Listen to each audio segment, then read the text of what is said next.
Funke's mind felt like it was going in circles. After all those years of trying, of feeling like she would never be able to have a child, here she was, pregnant, and not with her ex-husband Michael, but with Femi, her childhood friend. As much as she had dreamed of this moment, now that it was real, all she felt was fear. The nights were the hardest. When she is alone in her room, she would stare at the ceiling, her mind racing. She wondered if she could really go through with it. What would her family say? What would the people in the village say? What would they think of her? There was so much shame attached to being pregnant out of wedlock, especially when everyone thought she couldn't even have children.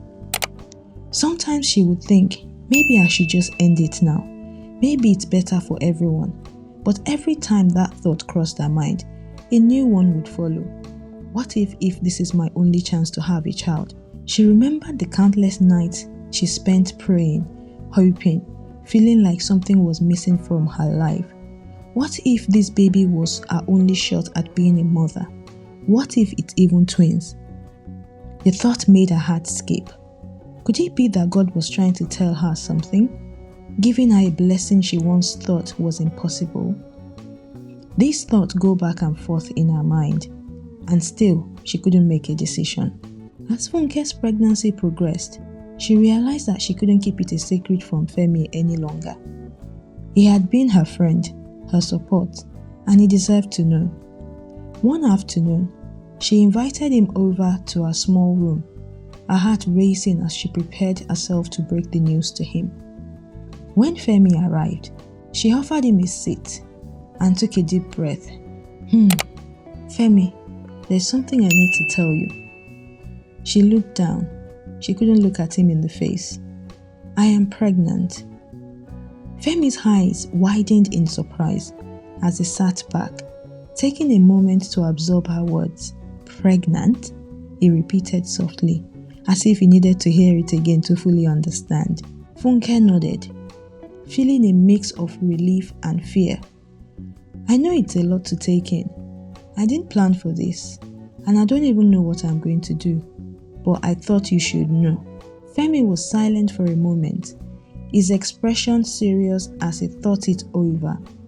Then he reached out, taking her hand. Funke, he said gently, I don't have much to offer, but I'm here for you. No matter what you decide, I will be here. We will get through this together. Tears welled up in Funke's eyes, and a wave of relief washed over her.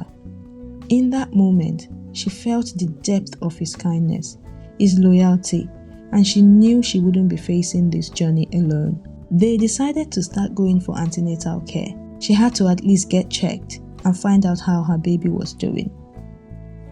On her first day at the clinic, Funke felt nervous and out of place. The other women there had their husbands with them, or at least someone by their side offering support. But she was alone. She was not ready to let the world around her know the baby belonged to Femi yet. A nurse soon called out her name and guided her to a small room where she would have her first checkup.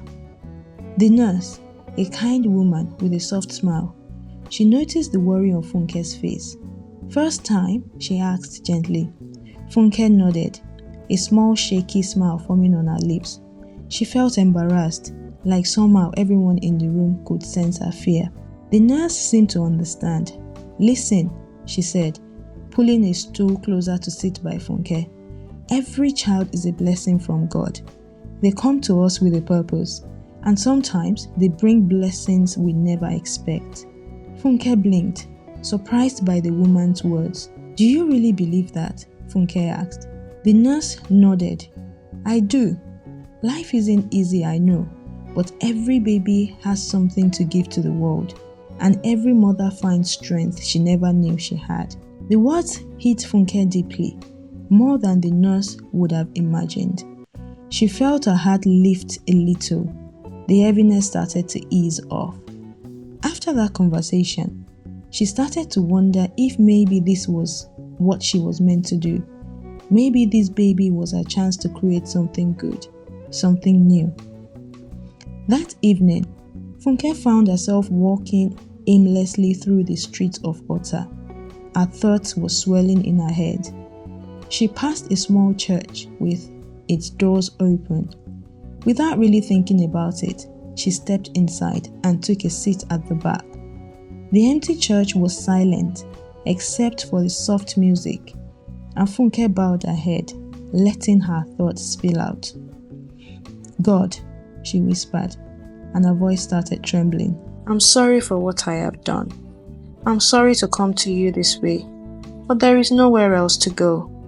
I know you are the only one I can come to, and you know I've wanted this for a long time. Now I'm terrified. I don't know if I can do this on my own." For a long time, she sat there in the quiet, letting the calm of the church fill her. She thought about the nurse's words, about the hope and strength that could come with having a child. And as she sat there, a strange feeling of peace washed over her. She wasn't sure why, but it felt as though she was being told, "You'll be okay, you have what it takes." The following morning, Funke woke up with a sense of clarity she hadn't felt in weeks. She wasn't exactly sure how everything would work out, but she was done letting fear control her. This child was her blessing, her chance to start over, no matter what anyone else thought. She started attending her antenatal appointment regularly with Femi, each visit reassuring her that she was doing the right thing.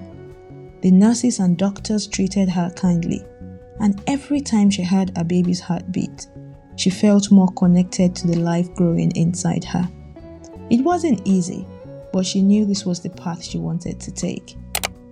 One day, as she was leaving the clinic, she ran into an old family friend from her village, Auntie Bisi.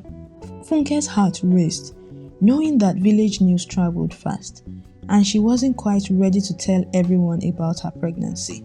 But Auntie Bisi greeted her warmly, asking her about life and how she was doing in Ota.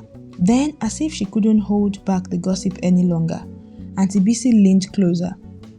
"You won't believe what happened with Michael," referring to Funke's ex-husband. Funke raised an eyebrow. "What happened?" "Well," Auntie Bisi began, lowering her voice, "he's still with that new woman he started dating after you left. They've been trying for a baby, but nothing has happened." Funke's heart skipped a bit as she listened, unsure where this was going. "So," Auntie Bisi continued, "he finally agreed to get tested, and you will never guess what. Turns out he's the one with the problem. Oh. He has low sperm count. He has been unable to father a child all this time. Ha! Funke." The revelation hit Funke like a shockwave. All those years she had thought she was the reason they couldn't have children, that she was somehow not enough. All the blame, the rejection from Michael's family, the silent judgment from everyone around them. She'd carried it all for so long, and now to find out it had been Michael all along? As Auntie Bisi moved on to other gossip, Funke just stood there. She was barely able to process what she had just heard. Michael, the man who had been so certain it was her fault, was the one who had been the issue all along. She had a mix of relief, anger, sadness. She had spent years feeling inadequate because of him, and all along the problem had been with him. But as the shock settled, Funke felt something else, a sense of release. She had blamed herself for so long, but now she knew the truth. She could finally let go of all the guilt, all the self-doubt that haunted her. As the weeks passed, Funke grew more determined than ever. She threw herself into preparing for her baby's arrival with Femi's help. They set up a small space in her room, saving every bit of money they could. Inspired by Femi's hard work, she even began making some homemade crafts to sell at the local market. It was hard work, but with each passing day, she felt stronger and more confident. This baby wasn't just their responsibility, it was their new beginning. The night before her baby was due, Funke sat quietly by her window. She glanced around the small space she had created for herself and her soon-to-arrive child. There were no relatives to run back to, no family home to seek refuge in. It was just her, Femi, and this little life she was about to bring into the world. Femi, ever supportive, had stayed by her side, helping her to prepare despite their limited means. She knew he didn't have much, but he offered all the emotional support she could have asked for. Together, they have managed to build a small, stable life filled with hope and quiet determination. Funke no longer cared about the whispers or the judgment of others.